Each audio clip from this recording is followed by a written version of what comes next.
Let's go to Richard from Jersey. Richard, welcome to the program. Hello, David. Pleasure to be speaking with you. The pleasure is all mine.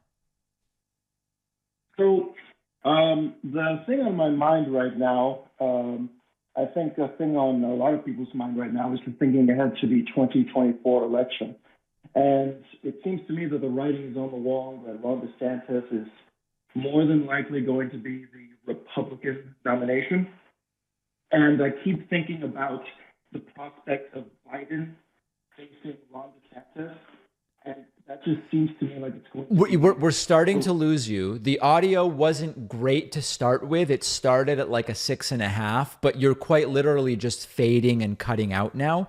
So I heard you say you think DeSantis will be the nominee for the Republicans. It's certainly possible. I don't know yet. It's too early for me to say that. You were then starting to talk about Biden, and I just couldn't hear a word you were saying. Okay, does that sound better? Yes, it does. Beautiful. So my main thing is I don't think Biden is going to win against Ron DeSantis. Okay. But he's still toting the line of saying that he is going to run.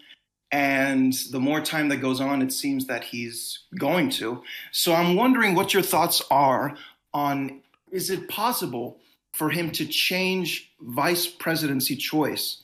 Because Kamala Harris herself isn't very popular either. Is it possible to get a more exciting, younger, progressive candidate on the ticket with him that could possibly bolster his chances? Okay, this is a good question.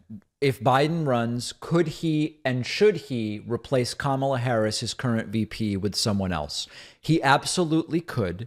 I think the problem with that is whatever benefit Biden might get from, as you say, a more exciting or likable VP running mate in 24 could very easily be canceled out by the fact that bailing on your VP for consecutive terms might be seen as a sign of trouble in paradise, for lack of a better term. So I don't know if I were advising Biden that I would say to do that. I think you want to project stability.